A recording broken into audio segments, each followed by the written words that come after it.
UP प्रभारी राधा मोहन सिंह के लखनऊ दौरे को लेकर आज पूरे दिन हलचल तेज रही। उन्होंने राज्यपाल के साथ ही विधानसभा अध्यक्ष से भी मुलाकात की। इससे राजनीतिक पारा चढ़ गया। राधा मोहन सिंह ने राज्यपाल से मुलाकात को शिष्टाचार भेंट बताया तो भाजपा प्रभारी से मुलाकात के बाद विधानसभा अध्यक्ष ने कहा कि उनके बीच साहित्य और इतिहास पर बात हुई, लेकिन इससे राजनीतिक चर्चाएं थमी नहीं।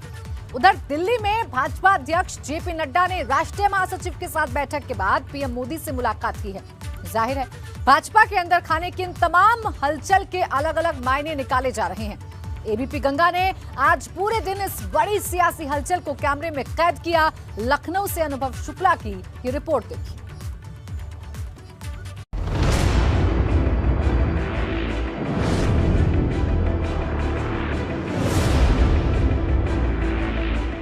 भाजपा के यूपी प्रभारी राधा मोहन सिंह जब हफ्ते भर में दूसरी बार लखनऊ पहुंचे तो चर्चाओं का बाजार गर्म हो गया। कितनी जल्दी इस दूसरे दौरे का मकसद आखिर क्या है?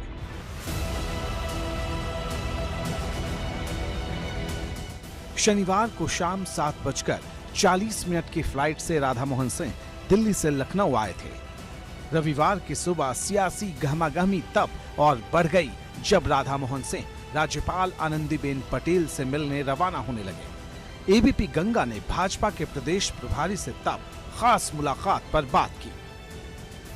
सम्मानीय पद है और आज तक मिल नहीं पाया, तो उसी औपचारिकता के कारण आज मैं जा रहा हूं और मेरी औपचारिक मुलाकात उनसे आज होगी। कुछ लोगों के दिमाग में अपनी खेती करते हैं और अपना फसल उपजाते हैं, तो फिर उस पर मैं क्या बोलूं। बहुत बड़ा सीट खाली नहीं है, कुछ सीट जो खाली है तो उचित समय पर मुख्यमंत्री अपना निर्णय लेंगे। लेकिन आज के तारीख में संगठन और सरकार बहुत बढ़िया ढंग से काम कर रहा है। राज्यपाल से मुलाकात के पहले का बयान आपने सुन लिया, जिसमें राधा मोहन सिंह संगठन और सरकार को लेकर जारी अटकलों को खारिज करते दिखे। इसके बाद वे राजभवन के लिए रवाना हुए।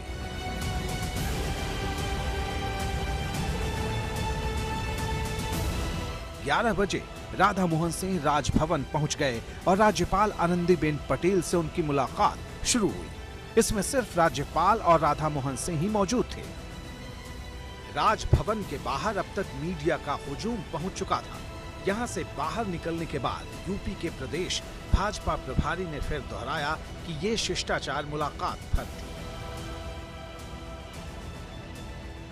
आधे घंटे तक ये मुलाकात, तकरीबन 30 से 35 मिनट उनकी ये मुलाकात राजभवन में हुई है। और जब राधा मोहन सिंह यहाँ पहुँचे हैं तो केवल राधा मोहन सिंह मौजूद थे और राज्यपाल आनंदीबेन पटेल मौजूद थी। उस बैठक में जो बातचीत हुई है क्लोज डोर मीटिंग थी और संगठन की तरफ से भी कोई उनके साथ नहीं आया था। ये काफ़ी महत्वपूर्ण हो जाता है, क्योंकि जब भी किसी प्रदेश का प्रभारी जाता है, कम से कम प्रदेश अध्यक्ष साथ में होते हैं, संगठन के कुछ और भी लोग होते हैं, लेकिन आज की इस बैठक में केवल राधा मोहन सिंह मौजूद थे और उत्तर प्रदेश की राज्यपाल आनंदीबेन पटेल मौजूद थे। उत्तर प्रदेश का सरकार और संगठन बहुत मजबूती के साथ चल रहा है। देश के अंदर सबसे मजबूत संगठन और सबसे लोकप्रिय सरकार उत्तर प्रदेश के अंदर काम कर रहा है।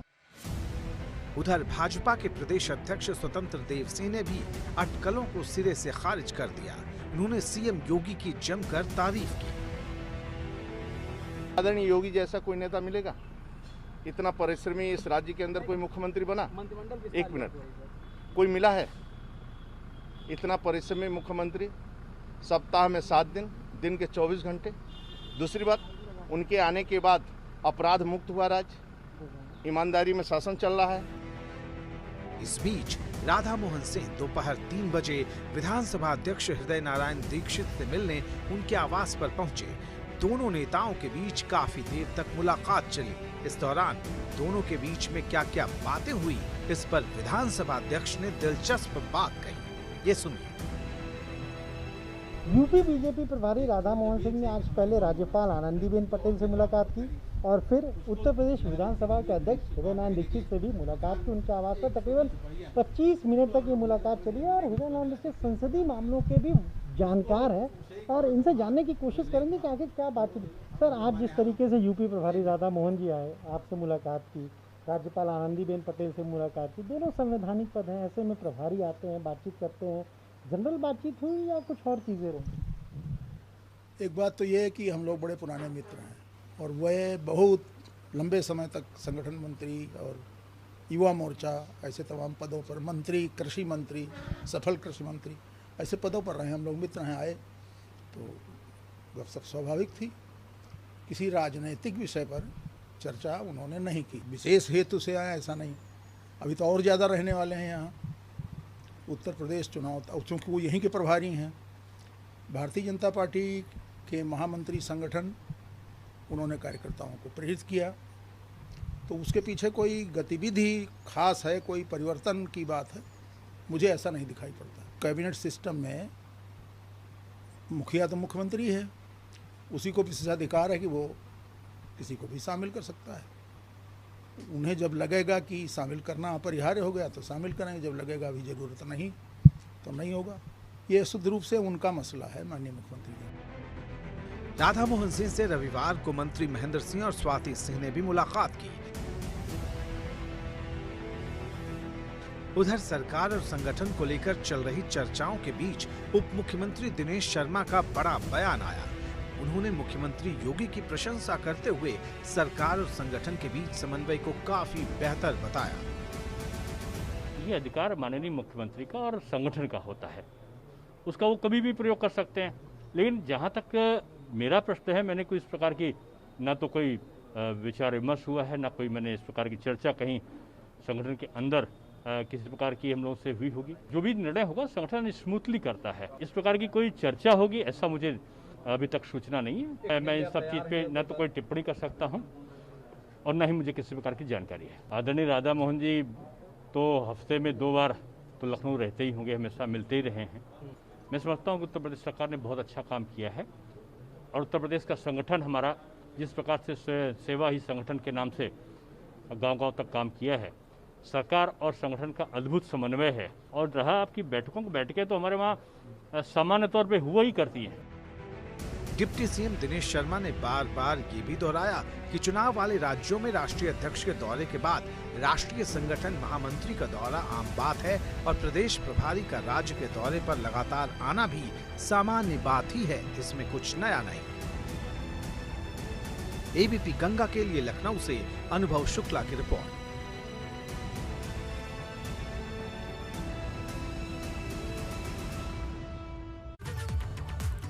कोरोना की दूसरी लहर के तांडव की तबाही हम सब ने देखी। यूपी के शहरों से लेकर गांव तक कोहराम मचा रहा। बावजूद इसके कई लोग हैं जिन्हें सोशल डिस्टेंसिंग का सबक आज तक याद नहीं हुआ है। आज यूपी की पंचायतों में खाली 1,41,000 से ज्यादा पदों के लिए नामांकन प्रक्रिया शुरू हुई। इस दौरान प्रत्याशियों में खासा उत्साह देखने को मिला, लेकिन इस जोश में एक बार फिर से टूट गए नियम, उड़ गई धज्जियां कोरोना गाइडलाइंस की। नामांकन प्रक्रिया के दौरान जिम्मेदारों के सामने ही बिना मास्क के घूमते फिरते नजर आए प्रत्याशी। देखकर ऐसा लग रहा था कि जैसे ये कह रहे हों कि कसम से हम नहीं सुधरेंगे।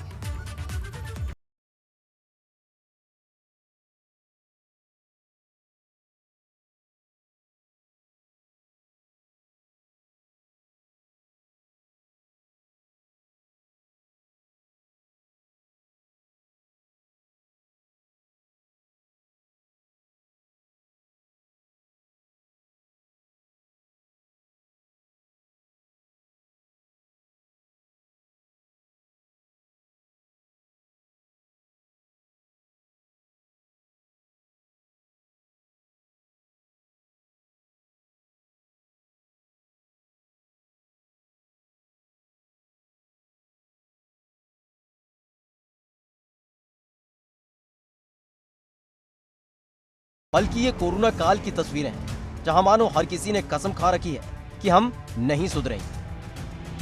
पंचायत चुनाव के नामांकन के दौरान एक बार फिर से सोशल डिस्टेंसिंग की जमकर धज्जियां उड़ाई गई। सबसे पहले इन लोगों पर गौर करिए, देखिए कैसे झुंड बनाकर बैठे हैं। वहीं के मुंह से मास्क ऐसे गायब हो चुका है जैसे कोरोना ने चुनावों से दूरी बना रखी है।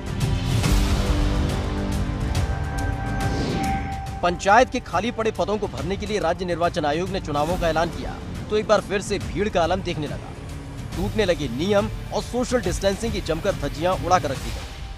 अतिरिक्त पदों के लिए नामांकन जारी है। 8 ब्लॉकों पर नामांकन की प्रक्रिया को पूर्ण कराया जा रहा है। क्षेत्र पंचायत, ग्राम पंचायत और इसके लिए अगर बात करें तो लोग यहाँ पर पहुँचे हुए हैं।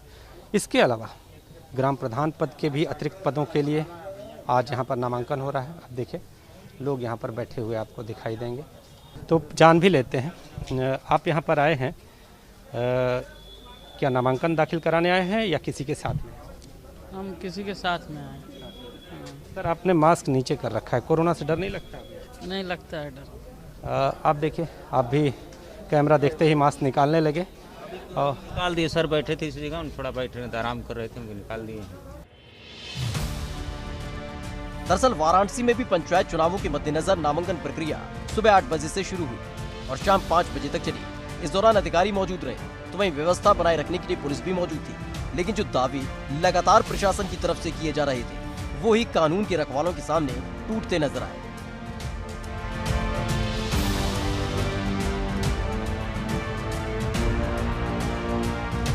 लेकिन ऐसा नहीं है कि लोगों को कोई चिंता है, क्योंकि जब मास्क न लगाने की वजह पूछी गई तो अजब गजब तर्क देते नजर आए।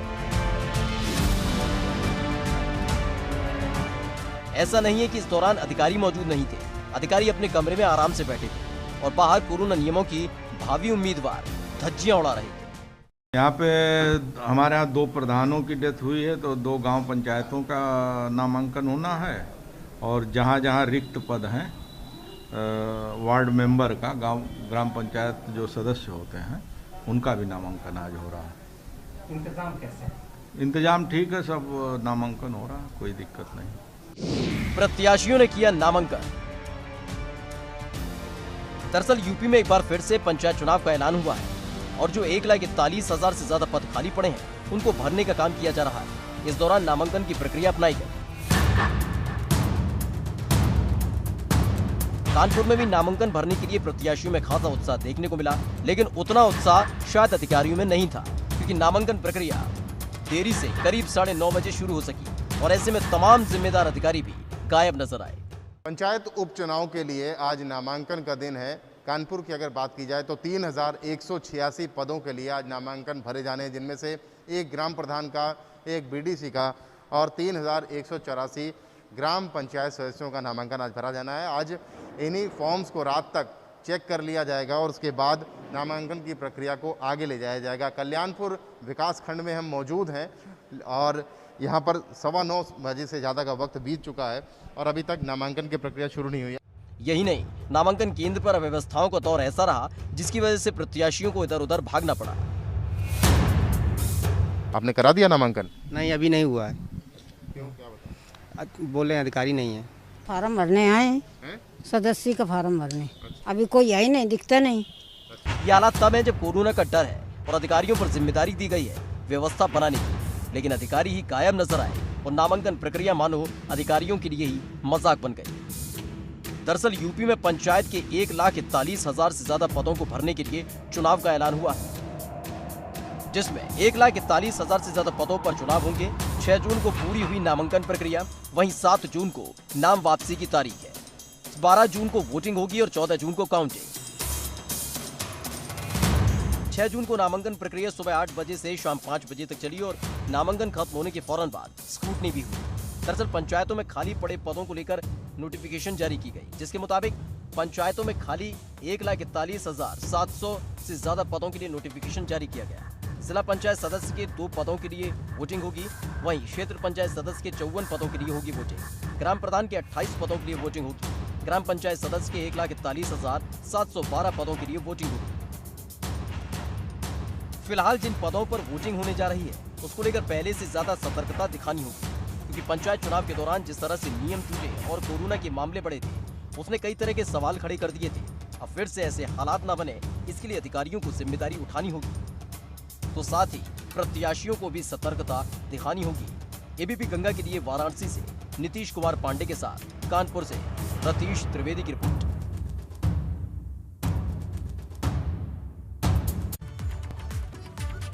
कोरोना के बढ़ते मामलों की वजह से यूपी में कोरोना कर्फ्यू का ऐलान किया गया था, लेकिन 1.5 महीने बाद अब धीरे धीरे कोरोना कर्फ्यू को खत्म किया जा रहा है और अब तक यूपी के 71 जिलों को अनलॉक कर दिया गया है। लेकिन इन जिलों में वीकेंड लॉकडाउन जारी रहेगा। लेकिन मुद्दे की बात तो यह है कि कोरोना कर्फ्यू से आजादी का मतलब लापरवाही बिल्कुल नहीं है। मास्क पहनना ना भूलें, सोशल डिस्टेंसिंग का पालन करें।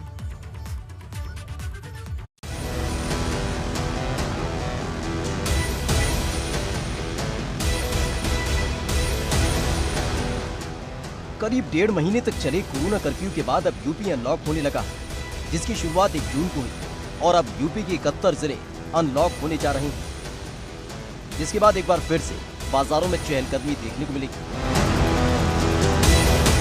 यूपी के 71 जिले हुए अनलॉक, 1.5 महीने बाद मिली राहत। मार्च महीने में जब कोरोना ने पलटवार किया तो कई तरह की भयावह तस्वीरें सामने आई थी, जिसके बाद योगी सरकार ने 16 अप्रैल को वीकेंड लॉकडाउन का ऐलान किया। लेकिन लगातार बढ़ते मामलों के मद्देनजर आखिरकार कोरोना कर्फ्यू का ऐलान कर दिया गया। इमरजेंसी सेवाओं को छोड़कर दुकान से लेकर मॉल तक सब बंद हो गए और एक बार फिर से सड़कों पर सन्नाटा पसर गया था। करीब 1.5 महीने बाद जब हालात सामान्य होने लगे तो 1 जून से अनलॉक की प्रक्रिया शुरू हुई, जिससे धीरे धीरे हालात को पटरी पर लाया जा सके। इसके लिए उन तमाम शहरों से पाबंदियों को हटाया गया जहां कोरोना के मामले 600 से कम थे। 1 जून से शुरू हुई अनलॉक प्रक्रिया, 600 से कम केस वाले शहरों को राहत। 55 जिलों में खत्म हुआ कोरोना कर्फ्यू। 55 जिलों में तो कोरोना कर्फ्यू खत्म हो चुका था, लेकिन फिर भी 20 जिले ऐसे बाकी थे जहां कोरोना कर्फ्यू लागू रहा, कि वहां कोरोना मरीजों का आंकड़ा 600 से ज्यादा रहा। ऐसे में लगातार योगी सरकार हर शहर को मॉनिटर कर रही थी।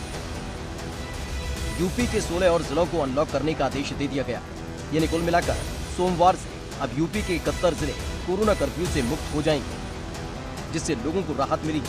लेकिन इसके साथ ही इन जिलों में वीकेंड लॉकडाउन जारी रहेगा। उत्तर प्रदेश में अब 71 जिले अनलॉक कर दिए गए हैं, जबकि 4 जिले अभी भी बचे हैं जिन्हें अनलॉक नहीं किया गया है। यहाँ पर 600 से ज़्यादा एक्टिव केसेस अभी भी हैं और इसीलिए इन पर विचार अब मंगलवार को किया जाएगा टीम 9 की बैठक में। ये 4 जिले लखनऊ है, मेरठ है, सहारनपुर है और गोरखपुर है। इसके अलावा जिन 4 जिलों को कोरोना कर्फ्यू से राहत दी गई है उनमें गौतम बुद्ध नगर, गाजियाबाद, मुजफ्फरनगर और वाराणसी है। यानी कुल मिलाकर 71 जिलों को अब अनलॉक कर दिया गया है और 4 जिले अब आगे उन पर विचार किया जाएगा। लेकिन अभी यूपी के 4 जिले ऐसे हैं जहां कोरोना कर्फ्यू अब भी लागू है, कि वहां अब भी 600 से ज्यादा कोरोना के मरीज हैं। यूपी के 4 जिलों में कोरोना कर्फ्यू जारी, चारों जिलों में 600 से ज्यादा कोरोना मरीज। लखनऊ, मेरठ, सहारनपुर और गोरखपुर में कोरोना कर्फ्यू। आंशिक कर्फ्यू, वीकेंड लॉकडाउन और वैक्सीनेशन के प्रभावी अभियान से योगी सरकार ने प्रदेश में कोरोना की रफ्तार थामने में सफलता हासिल कर ली है। आज ही वाराणसी, मुजफ्फरनगर, गौतम बुद्ध नगर और गाजियाबाद में भी एक्टिव केसों की संख्या 600 से नीचे आ गई, जिससे यहाँ पर कोरोना कर्फ्यू समाप्त करने का निर्णय लिया गया है। यानी कुल मिलाकर अब सूबे के 71 जनपदों में कोरोना कर्फ्यू खत्म हो गया है। अब सिर्फ राजधानी लखनऊ के अलावा मेरठ, सहारनपुर और गोरखपुर ही ऐसे जनपद हैं जहां पर 600 से ज्यादा एक्टिव केस हैं। ये माना जा रहा है कि अगली 24 घंटों में जो भी स्थितियां सामने आएंगी उसके आधार पर यहां भी कोरोना कर्फ्यू हटाने का निर्णय लिया जा सकता है। यूपी में लगातार गिर रहा कोरोना का ग्राफ राहत दे रहा है, जिसकी वजह से यूपी के 71 जिले पाबंदी मुक्त हुए हैं। लेकिन कोरोना कर्फ्यू से राहत का मतलब बेखौफ होकर घूमना भर नहीं है। मास्क पहनना जरूरी है, सोशल डिस्टेंसिंग रखनी जरूरी है, कि कोरोना की ताजा आंकड़े बताते हैं कि कोरोना का खौफ अभी खत्म नहीं हुआ है। रविवार को कोरोना के मामले बढ़े। यूपी में 1165 कोरोना के नए मामले सामने आए। करीब 18,000 पहुंची एक्टिव केस की संख्या। कोरोना कर्फ्यू खत्म होने से खुश होने वाले और इसे पाबंदी से आजादी समझने वालों को इस आंकड़े को याद रखना चाहिए कि हालात जरूर काबू में आ रहे हैं, लेकिन एक छोटी सी गलती फिर से इस आंकड़े को बढ़ा सकती है। इसलिए मास्क पहने, सोशल डिस्टेंसिंग का पालन करें और जरूरत पड़ने पर ही घर से बाहर निकलें। एबीपी गंगा के लिए लखनऊ से विवेक त्रिपाठी और कानपुर से रतीश त्रिवेदी की रिपोर्ट। कोरोना का ग्राफ तेजी से गिर रहा है, लेकिन महामारी का खतरा अभी टला नहीं है। इसलिए टीकाकरण की रफ्तार तेज की जा रही है। शहरों से लेकर गांव तक में कई जगहों पर टीकाकरण को लेकर लोगों के असमंजस में होने की खबरें आती रही हैं, लेकिन अब एक अनूठे प्रयास की खबर आई है। टीकाकरण को तेज करने के लिए उन्नाव में नगर पालिका पार्षद के चेयरमैन ने दिलचस्प ऐलान किया है। इसके मुताबिक जिस वार्ड में जितनी तेजी से वैक्सीनेशन होगा वहां उतना ज्यादा विकास होगा। देखिए टीकाकरण का इनामी ऑफर।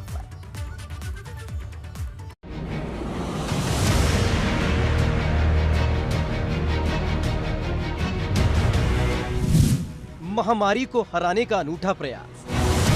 कराओ वैक्सीनेशन, होगा विकास। टीकाकरण का इनाम ऑफर। कोरोना का ग्राफ धीरे धीरे नीचे आ रहा है और उसके पीछे वजह है लगातार बढ़ रही जागरूकता। लेकिन इस कोरोना को हराने के लिए एक ऐसी अनूठी पहल की शुरुआत की गई है जो मिसाल बन गई है। यह अनूठी पहल उन्नाव में शुरू की गई, जिसमें वैक्सीनेशन कराने पर विकास का ऑफर दिया गया है। उन्नाव के बांगरमऊ नगर पालिका परिषद के चेयरमैन इजहार खां की तरफ से इसकी पहल की गई, जिसमें वैक्सीनेशन को लेकर जागरूकता के लिए इलाके का विकास का पूरा खाका खींचा गया। बांगरमऊ को कोरोना मुक्त करने की पहल के तहत सभी सभासदों से वार्ड में साफ सफाई, सैनिटाइजेशन के साथ साथ वैक्सीनेशन कराने की जागरूकता बढ़ाने के लिए कहा गया और इसके एवज में इनाम ऑफर किया गया। इस ऑफर के तहत जो वार्ड कोरोना मुक्त होंगे उनको 2 लाख रुपए का इनाम दिया जाएगा। कोरोना काल में यह ऑफर एक कारगर हथियार बनता भी नजर आ रहा है, जिसमें सभासद अपने अपने वार्ड को कोरोना मुक्त कराने के लिए जुट गए, जिसमें साफ सफाई से लेकर सैनिटाइजेशन, थर्मल स्क्रीनिंग के साथ साथ वैक्सीनेशन कराने के लिए घर घर जाकर लोगों को समझाया जा रहा है।